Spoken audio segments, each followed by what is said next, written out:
one knows.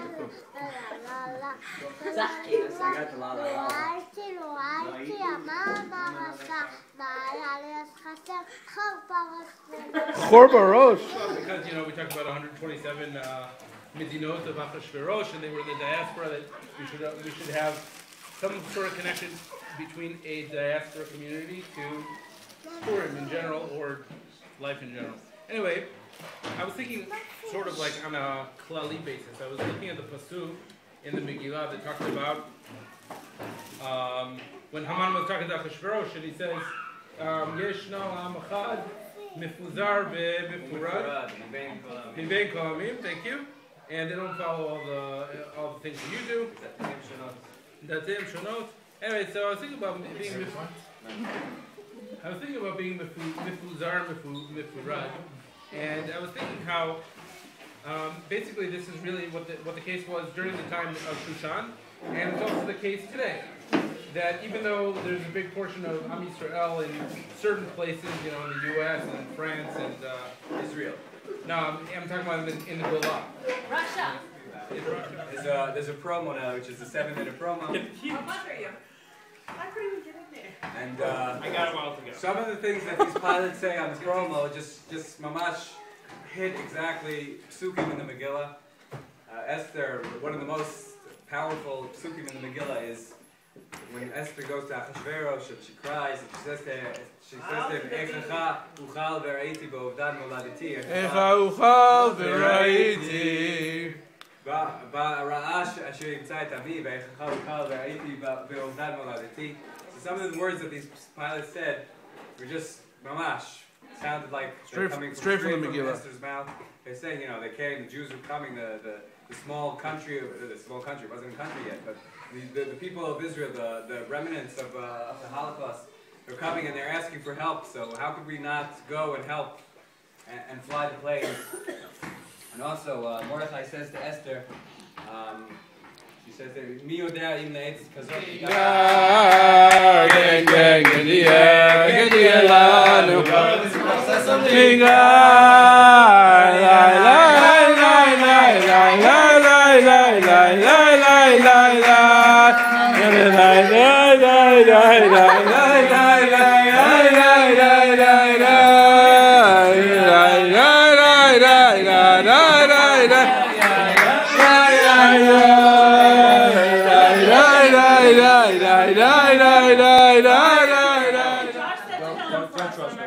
Thank you, Josh.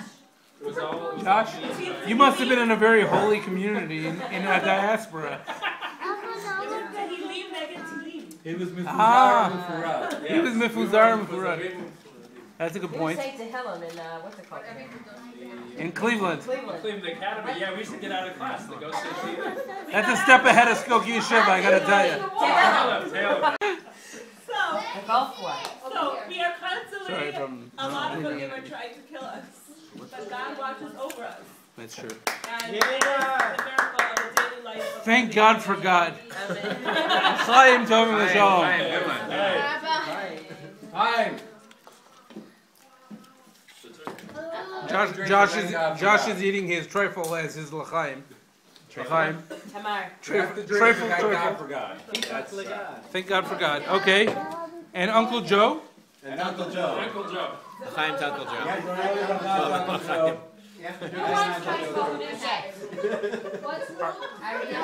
You done? Oh, we're good. What does Esther do? She goes and she gets married to the king, right? Is that an appropriate thing for a nice Jewish Yalda to do? It's okay, she was Karka Ba'alma. Alright, so totally inappropriate for her to marry, like that one? even to save the Jewish people. I don't think marrying the king is the right thing to do. And then Mordechai specifically tells her, what does Mordechai tell her to do? Benny, you're good at the quotes here. You remember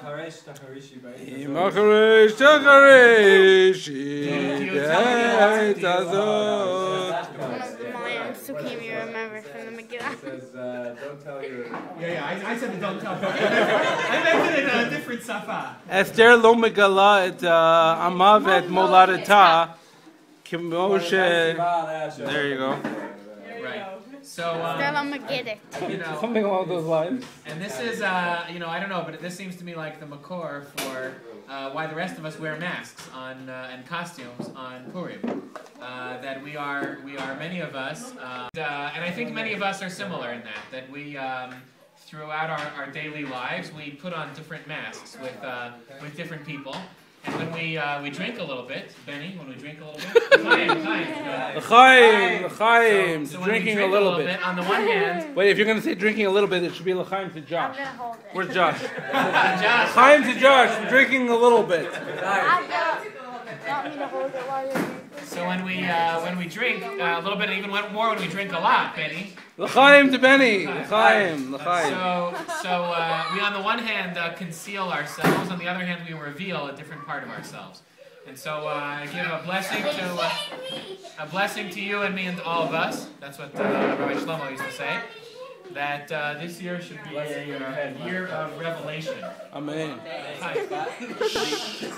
To the shots are from Tzarfat. I don't know if it's the same place that we call Tzarfat, France today, but it could be like Be'ezor. it could be the city called Tzarfat or something like that. Same region. And the story there is about a lady that Eliyahu comes to her after there's a long drought and there's no food in the country, and he asks for a little bit of food.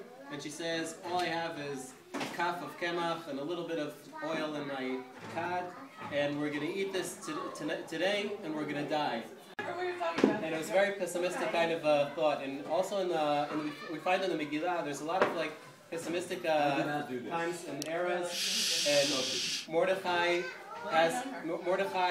along the way, he had to deal with a lot of complaints against him. And towards the end of the Megillah, it says that not everybody agreed with him. Lo lekol achav. Right.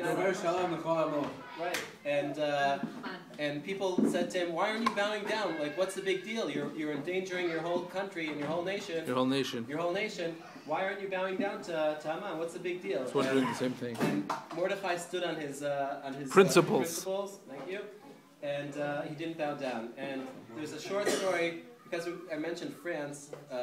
Is it really short? What came into mind was frogs. Because I don't know why. Frogs. Because French people eat frogs. That's right. Ew!